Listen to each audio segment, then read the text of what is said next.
the Byrd created the reconciliation process that I think you're referring to as a way to pass budget relief in the late 1970s, and then Ronald Reagan used the reconciliation process. The filibuster, the cloture 60 votes that they talk about a lot, dates back a long time, and it's evolved in a lot of ways, but it's not necessarily super constitutional. And Byrd himself, who created reconciliation, has supported reconciliation in fixing the health care bill, and he's in fact coming under attack today from the Chamber of Commerce, who says that he gets some special deals in this health care bill that they're talking about.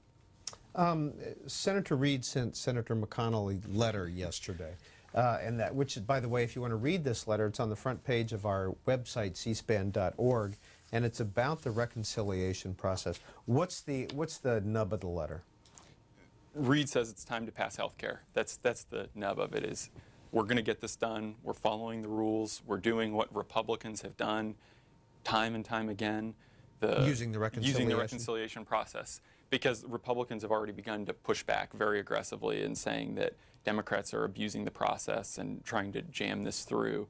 But Reid makes a lot of very valid points that Republicans have used this process over and over with Bush's tax cuts, with the creation of COBRA, where R stands for reconciliation and A stands for act. And so Reid is basically saying, hey, stand back, you've done it, now let us do it. Next call from Mr. Hohmann comes from Wheaton, Pennsylvania. Sean, Democrat. Hello, good morning. My question today is why don't Senator Pelosi? Sean, we're still listening. What's your question about Speaker Pelosi? Why don't Speaker Pelosi and President put primaries up against people that don't support their agenda?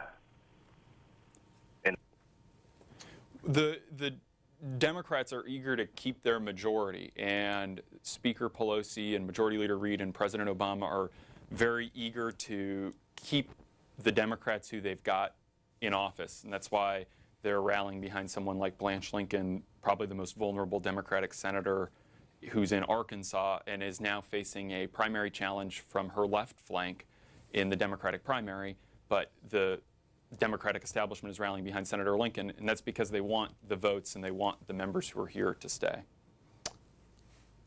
Will Democrats in the Senate fall off the health care? Will they get to 51?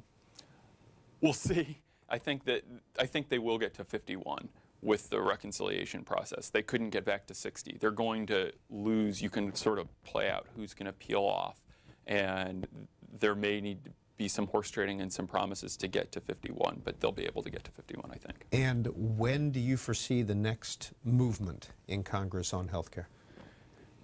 Possibly. I think that they still are trying to have a vote at the end of next week. That may get pushed back. Democratic members, after the House caucus meeting yesterday, said that they were unhappy because there weren't enough details and there's not fleshed out legislative language. And they're telling people that they may want them to vote on it next week. We're still waiting for a hard Congressional Budget Office number, so it may get pushed back. But right now, I think that the leadership is hoping the end of next week. So we're still waiting on the CBO. Yeah. What about President Obama signing the actual legislation? What about that issue? Where does that fall?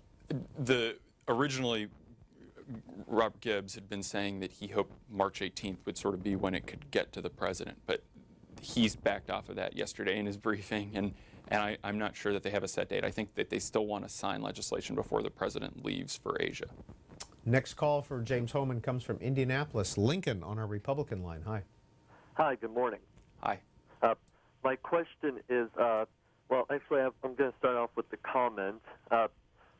Could this government health plan, the government health plan, I was told, could be a cause of some job loss for, like, Medicare, health, United Healthcare, Medicaid, and that. And my question is, what does the government health plan include?